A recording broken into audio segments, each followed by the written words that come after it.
할렐루야. 귀한 찬양 감사합니다. 우리 옆에 있는 분에게 인사하실 때에 옆에 있어줘서 감사합니다 하면서 인사하시겠습니다. 옆에 있어줘서 감사합니다. 얼마나 소중하죠.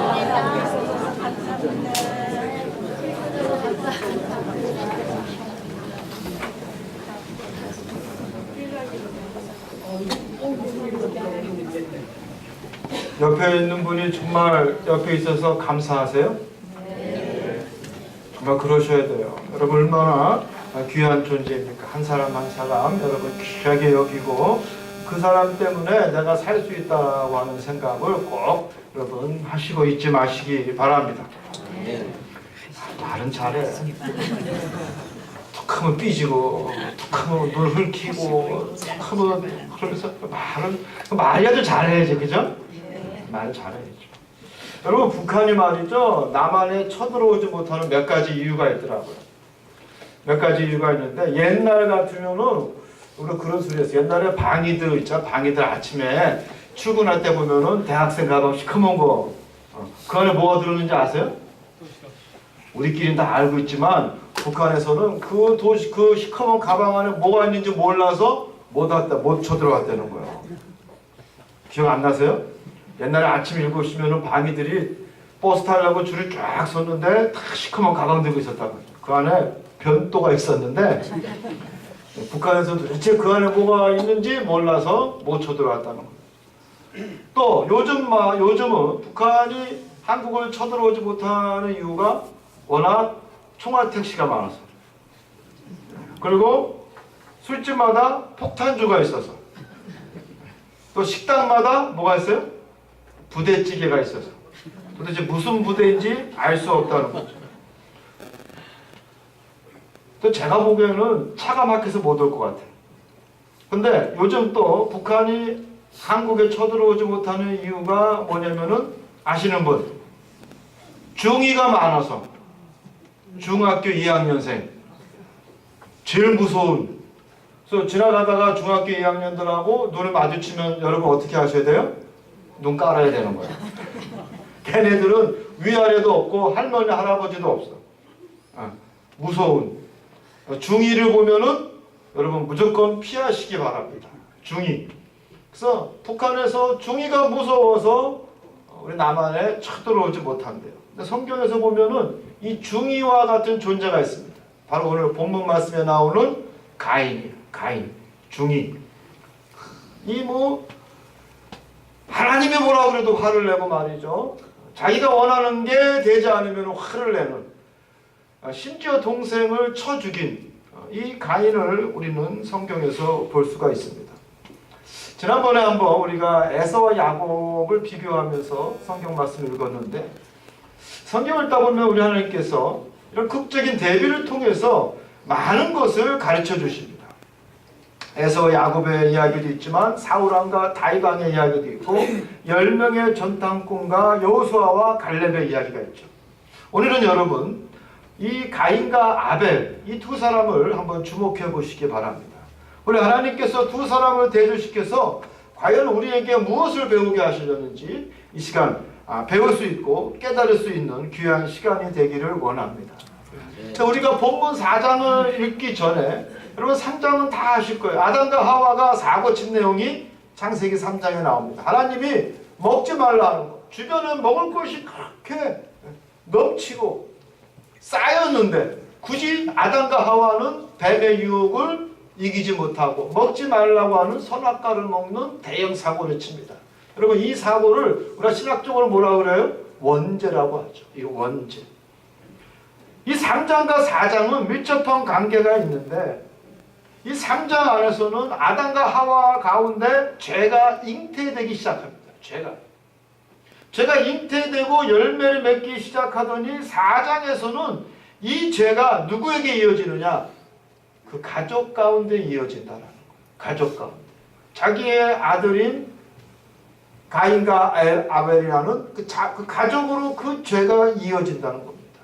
여러분 이상하게도 좋은 게 좀 이어지면 얼마나 좋아요. 좋은 게 이어지는 것이 아니라 그 희한하게도 나쁜 게 이어질 수 있는 가능성이 더 많다라는 거예요. 영속화되고. 사랑하는 성도 여러분, 여러분의 자녀들에게 좋은 것, 귀한 것, 변하지 않는 것, 그것을 물려줄 수 있는 여러분이 되시기를 주님의 이름으로 축원합니다. 결론적으로 말하면 여러분의 자녀를 에서로 키우지 마시고 여러분의 자녀를 결코 가인으로 키우지 않기를 주님의 이름으로 당부합니다. 아멘. 벌써 아멘 안 하는 사람은 놓친 사람이야. 포기한 거지 뭐. 이것을 어찌합니까? 내 새끼는 벌써 아벨보다는 가인에 가깝고 야곱보다는 에서에 가까우니 이걸 어찌합니까? 여러분, 그러나 기회는 있습니다. 다음 주 추수감사절 여러분의 자녀를 다 교회로 데리고 오십시오.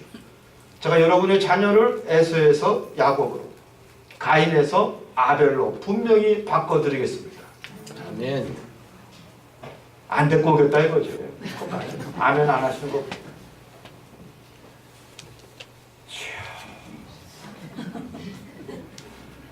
여러분의 자녀를 여러분 정말로 긍휼히 여기셔야 돼요.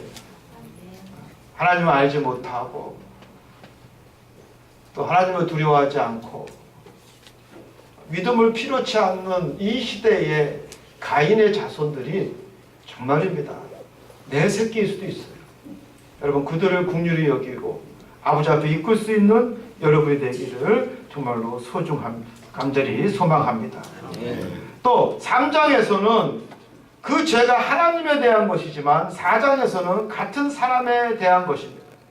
하나님을 두려워하지 않는 사람은 역시나 사람을 존중하거나 사랑하지 못하고 해칠 수밖에 없는 존재로 전락한다라는 것을 우린 창세기 3장과 4장을 통해서 알 수가 있습니다.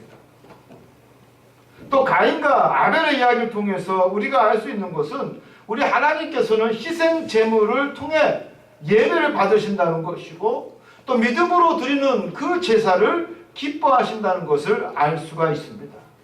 히브리서 11장 4절에 보면은 믿음으로 아벨은 가인보다 더 나은 제사를 하나님께 드림으로 의로운 자라 하시는 증거를 얻었느니라 그랬어요.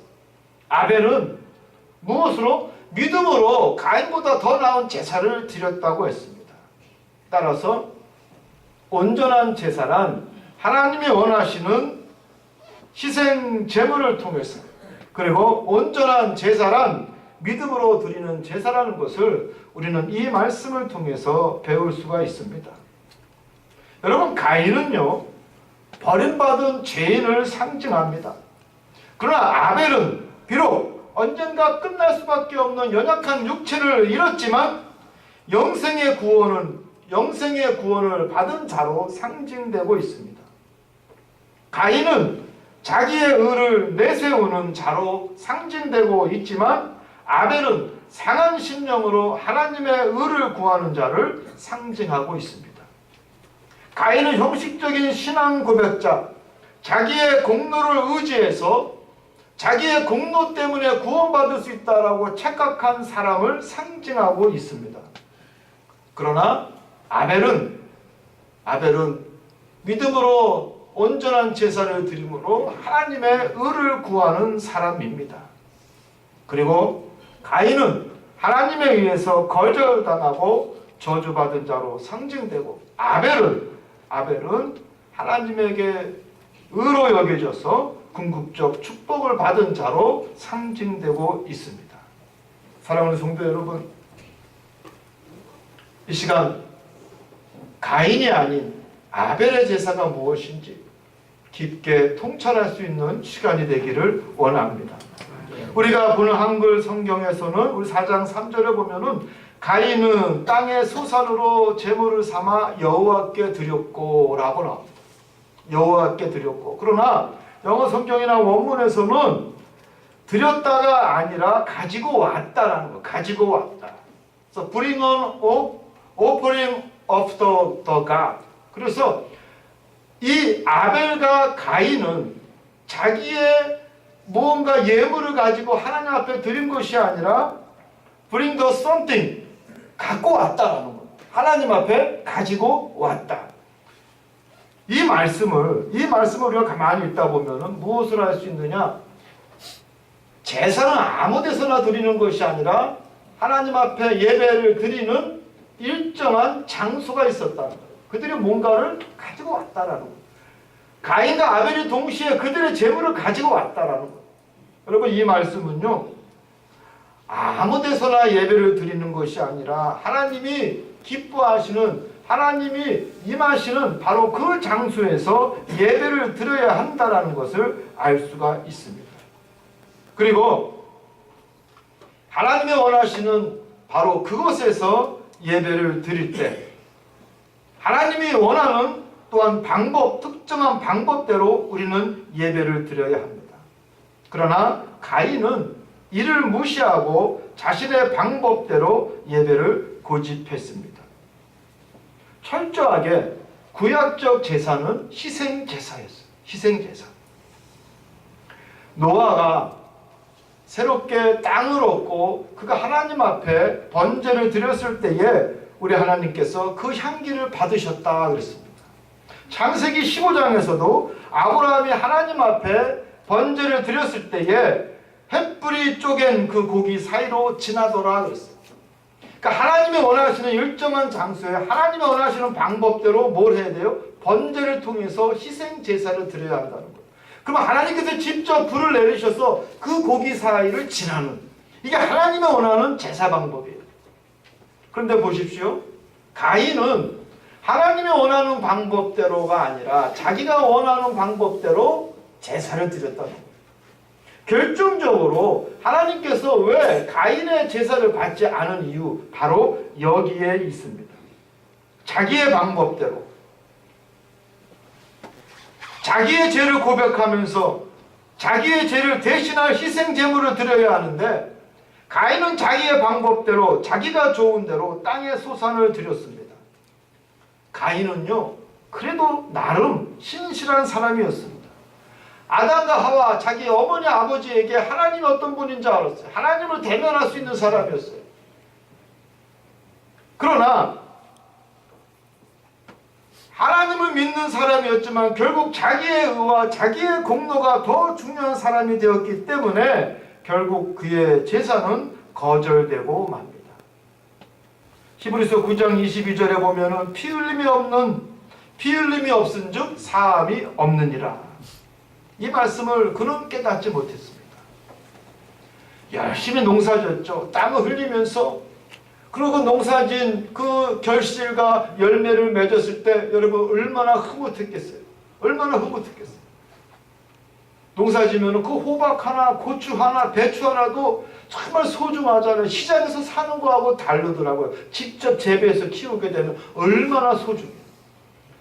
그래서 가인도 정말 열심히 자기가 땀 흘려서 얻은 땅의 소산물을 가지고 하나님 앞에 드렸습니다. 근데 중요한 것은 자기가 보기에 좋고 자기도 땀을 흘리고 소중하게 여겼지만 하나님도 그것을 좋아하리라고 생각한 것은 자기의 착각이었고, 여러분 그것을 우리가 신학적으로 뭐라고 하냐면 자기의라고 합니다. 내가 좋아서 하는 거예요. 내 의, 하나님의 방법대로. 여러분 제가 어렸을 때에 초등학교 2학년 3학년 때 우리 어머니가 돈 때문에 걱정하시더라고요. 돈 때문에. 우리 어머니가 야, 이 돈이 없어 큰일 났다. 그래서 제가 초등학교 3학년 때 결연한 이 결심을 하게 됩니다. 나가서 돈을 벌어와야겠다. 껌파리를 할까? 가서 신문을 팔까? 그래서 어머니 앞에 나가서 어머니 생활비가 없다고 하니 이 못난 아들 나가서 어리지만 나가서 돈을 벌어오겠습니다. 어머니 뒤통수 5대 맞았어요. 공부를 해라 이거만. 하나님의 마음도 똑같은 거예요.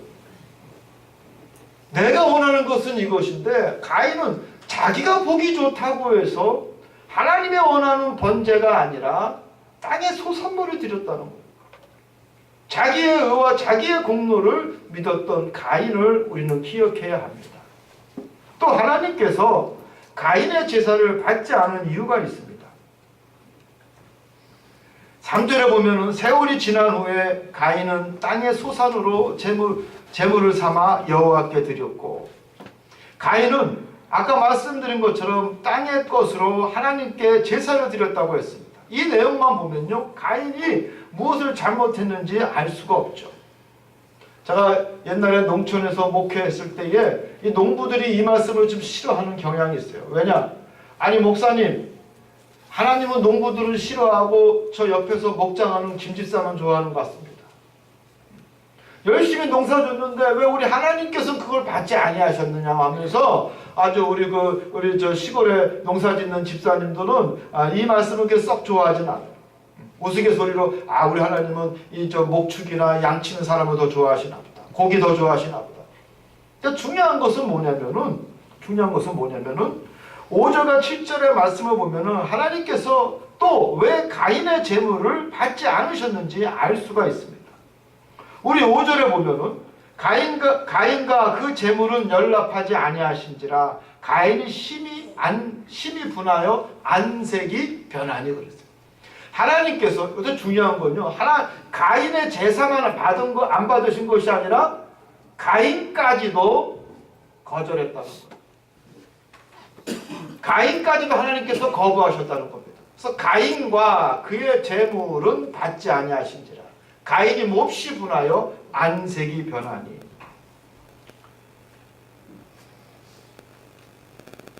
여러분 이 말씀은 무슨 말씀입니까? 가인 그 마음에 선한 것이 없었습니다. 악한 마음을 품고 있었습니다. 5절 이하의 행동을 보면은 6절과 7절을 보면은 가인이 어떤 사람인지 우리는 분명하게 잘 알 수가 있습니다. 가인은 하나님께서 자신의 재물을 받지 아니하시고 아벨의 재물만 받자 즉시 분노하였다. 분노하여. 내가 분하여 함은 어찌함이며 안색이 변하는 것은 도대체 무슨 일이냐? 하나님께서 가인에게 묻고 있습니다. 가인은 심히 분노하였고 그 동생 아벨을 시기합니다. 그를 미워합니다. 그리고 자기의 제사를 받지 아니한 하나님의 처사에 그는 분노하고 있습니다. 여러분 이것은 가인의 마음의 상태가 어떠한지를 우리에게 너무나 잘 보여주고 있습니다. 가인의 마음은 악한 마음으로 가득 차 있었습니다. 그래서 하나님은 악한 마음을 가진 그 예배를 결코 연락하지 아니하신다는 것도 또한 우리에게 잘 알려주고 있습니다. 사랑하는 성도 여러분, 다음 주가 추수감사절입니다. 이제 여러분이 1년 동안 하나님께서 붙드시고 인도하신 또 보호하신 놀라운 은혜에 감사의 예물을 나름대로 드릴 텐데 여러분 내용이 중요한 것이 아니라 마음이 중요하다는 거예요. 마음이.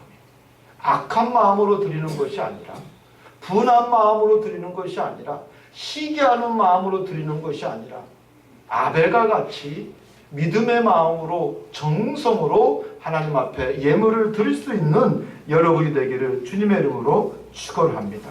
아멘. 우리 주 예수도 가만히 보면요, 이 가인과 같은 사람이 많이 있어요. 누가 열심히 신앙생활하고 봉사하고 헌신하고 또 교회를 위해서 뭔가를 해보려고 하면은 박수 쳐줘야 되는데 시기하고 질투하고 험담하는 사람이 있습니다.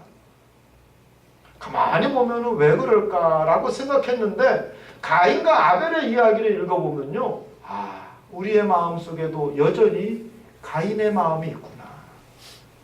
아담과 하와의 그 원죄가 그대로 그 자식 가인에게 이어지고 그 가인의 마음이 동생의 예배를 받은 그 하나님을 미워하고 그 동생을 시기해서 결국 들에서 쳐 죽였던 그 가인의 마음이 아직도 우리 마음속에 있구나.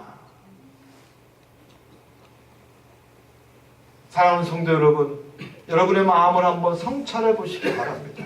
혹시 내 마음 속에 여전히 가인이 웅크리고 있는 것은 아닌지, 온전한 예배를 위해서 하나님이 기뻐하시는 그 예배를 위해서 여러분 마음속에 웅크리고 있는 그 가인을 내쫓을 수 있는 여러분이 되기를 주님의 이름으로 축원합니다. 아멘. 아벨의 제사를 우리가 살펴보면요, 우리 4절에 보면 아벨도 자기의 양의 첫 새끼와 그 기름으로 드렸더니 여호와께서 아벨과 그의 제물은 받으셨다 그랬어요. 그의 제물뿐만 아니라 역시 모두 받으셨어요. 아벨도 받았다는 거예요. 아벨도. 그리고 그를 의롭다 하시고 그의 의로움을 증거하시고 온전한 예배, 신령과 진정으로 드리는 상 증인으로 오늘날까지도 우리에게 보여주시는 위대한 인물이 바로 아벨입니다. 우리 하나님께서는 그의 제물을 연락하신 것뿐만 아니라 그 아벨 자체도 받아주셨습니다. 그 아벨은 어떻게 제사를 드렸습니까? 먼저 첫 번째 새끼로 제사를 드렸다고 했어요. 첫 번째 새끼로. 여러분, 첫 번째 새끼로 그 첫 양으로 드렸다는 것은 우선해서 드렸다는 거예요. 두 번째 새끼가 아니라 첫 번째 것으로 우선해서. 시골에서 목회를 하다 보면은 참 감동스러워요. 감동보다 더 큰 표현이 뭐예요? 감격할 때가 있는데, 그 나이 많으신 권사님이 요만한 호박 하나 갖고 오고 고추 하나 갖고 오고, 그게 뭡니까? 그러면은 첫 수확물이었어요. 첫 수확물. 그 마음이 여러분 얼마나 아름답습니까? 얼마나 위대합니까? 하나님께서 아벨의 이 마음을 보셨어요. 그 양의 첫 새끼를 하나님 앞에 드렸다 그랬어요. 우선해서 드렸다. 또 기름진 곳으로 드렸다는 것은 가장 좋은 곳으로 드렸다라는 것입니다. 한마디로 말해서 아벨은 정말로 선한 마음과 또 정성과 믿음으로 드렸다는 겁니다. 믿음은 온유와 또 온전함을 상징하고 있습니다. 하나님 앞에 친정과 신령으로 드리고자 하는 그 마음을 엿볼 수 있는 것이 바로 이 믿음이라고 하는 단어입니다. 사랑하는 성도 여러분, 믿음으로 하나님 앞에 온전한 예물을 드릴 수 있는 여러분이 되시기를 주님의 이름으로 축원합니다. 아멘. 여러분 나름 열심히 드렸는데 그 마음에 믿음이 없다면 하나님이 결코 연락하지 아니하신다는 거예요. 여러분 마음에 믿음을 회복하시기 바랍니다. 가인을 내보내시고 여러분 마음에 아벨을 기억하시기 바랍니다. 그래서 하나님이 참말로 받으시고 연락하시는 쪼갠 고기 사이로 횃불이 지나가는 여러분이 예분이 되기를 주님의 이름으로 축원합니다. 아멘. 이 놀랍고 감사한 것 중에 하나가 요즘 우리 교회에서 계속해서 참 일어나는 일이고 또 저와 여러분에게 도전을 주는 일이고 그리고 우리 중앙교회는 어떤 교회냐, 우리 장신혜 선생님이 쓰라고 그래서 중앙교회는 목사로서 나의 훈련장이고 살아계신 하나님을 체험하는 현장입니다 이렇게 썼는데, 정말로 우리 하나님께서 우리 중앙교회를 통해서 하나님의 살아계심을 체험토록 하시더라고요. 체험토록 하시더라고요. 많은 일들이 있어요. 수많은 일들이 있어요. 수많은 일들이 있지만 최근에 우리 보면은 우리 이학원 집사님을 통해서 우리 하나님께서 역사를 하시는데 저도 깜짝 놀라는 거예요. 어떻게 하나님께서 이렇게까지 역사를 하실까?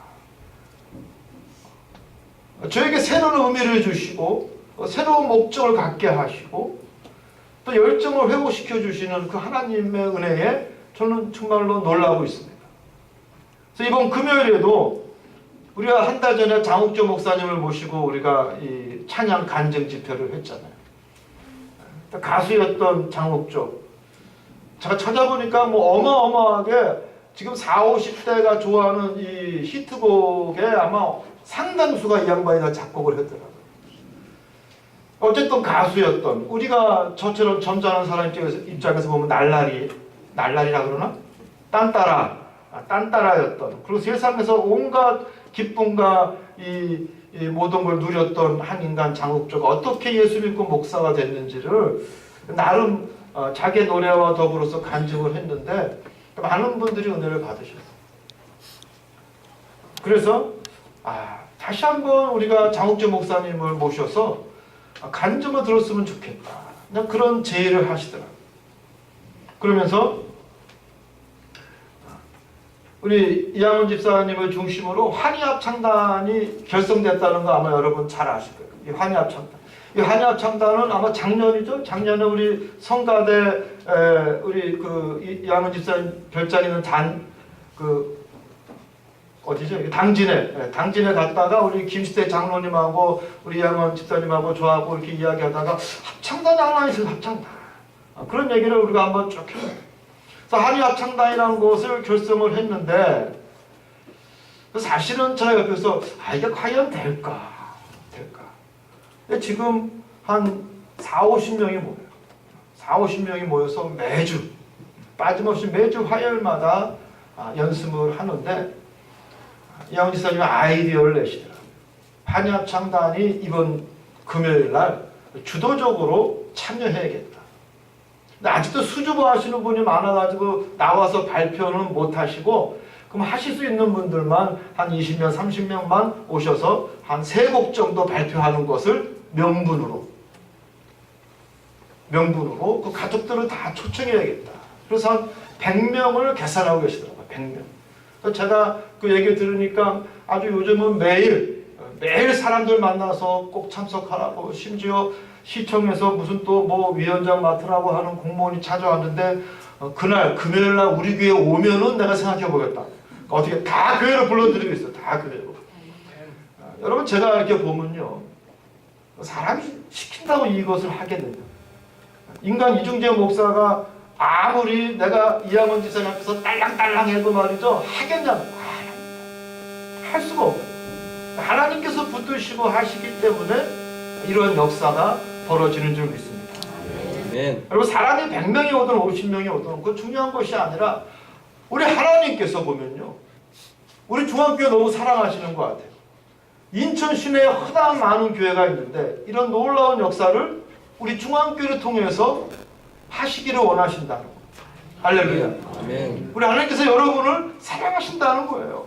여러분을 통해서 그 생명들을 거둬들이기를 원하신다는 거예요. 아멘. 하나님의 일에 여러분이 초청받아서 동역자로 우리 주님이 여러분을 붙드셨다는 거예요.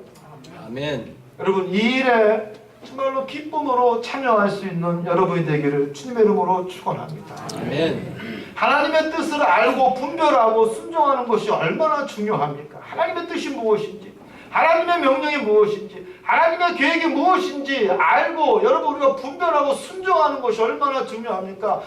가인은 그것을 하지 못해서 결국은 하나님을 대적하고 사람을 죽이는 죄인이 되지 않았습니까? 여러분 우리도 마찬가지입니다. 하나님의 뜻이 무엇인지 모르면 나도 모르게 하나님을 반대하고 하나님을 대적하는 죄인이 될 수밖에 없다는 것을 여러분 기억하십시오. 늘 겸손한 마음으로 내려놓음을 갖고 기도해야 됩니다. 그래서 하나님의 뜻이 무엇인지 여러분 깨닫고 알면 여러분 따르고 순종해야 할 줄 믿습니다. 아멘. 오늘 우리 중앙교회에 하나님이 보여주신 뜻과 계획이 뭡니까? 건물을 사라는 겁니까? 여러분 집 팔아서 헌금하라는 겁니까? 목사한테 좋은 거 사주라는 겁니까? 그거 아니에요. 전도하는 거, 전도하라는 거. 이게 하나님의 뜻과 계획입니다. 여러분 이 뜻과 계획에 참여하고 순종할 수 있는 여러분이 되기를 주님의 이름으로 축원합니다. 아멘. 이 공동화된 이 구도심권 중구에 사람들이 다 떠나가는 이 중구, 이 동네에, 이 지하실에 이 중앙교회를 남겨두신 이유가 무엇입니까? 여러분의 자존심입니까? 여러분의 고집입니까? 아니면 여러분끼리 신앙생활하다 나 죽으면 나 모른다고 이 교회는 소멸될 교회라고 모른 차이라고 우리 하나님께서 이 교회를 남겨두셨습니까? 여러분 결코 그렇지 않습니다.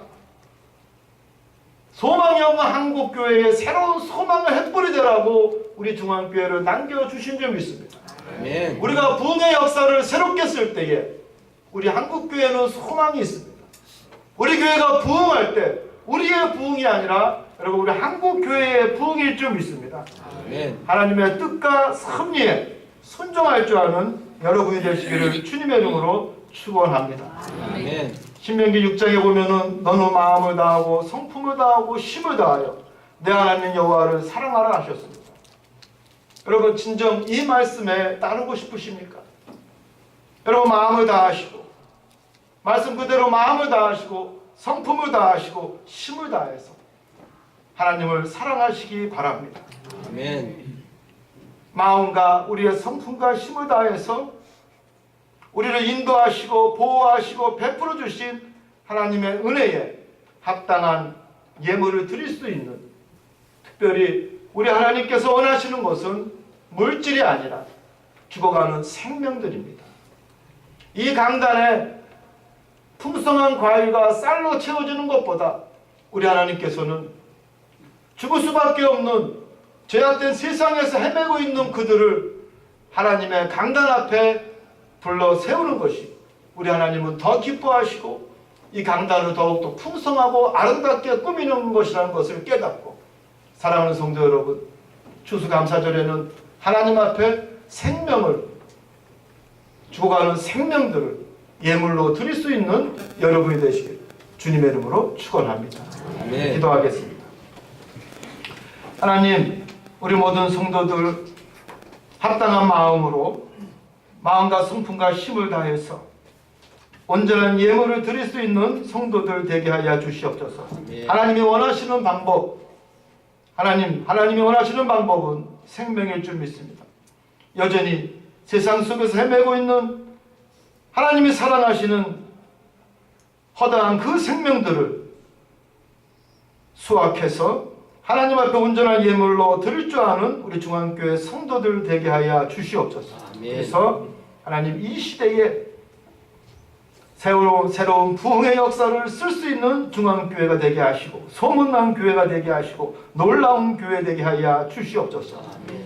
그럴 때에 하나님의 뜻과 계획을 깨닫고 분별하고 내가 합당하게 받아들이고 그 행렬에 동참하고 또 하나님과 더불어 협력할 때 우리 하나님께서는 2015년을 우리 인생 가운데 가장 풍성한 한 해, 아름다운 한 해, 은혜의 한 해, 또 하나님과 함께 우리가 웃을 수 있는 귀한 한 해가 될 수 있도록 주님께서 붙들어 주실 줄 믿습니다. 아멘. 하나님, 결국은 이 한 해도 우리 하나님과 함께 웃을 수 있는 복된 중앙교회 모든 성도들 또 우리 교회 되게 하여 주시옵소서. 아멘. 예수님의 이름으로 간절히 기도드리옵나이다. 아멘. 아멘.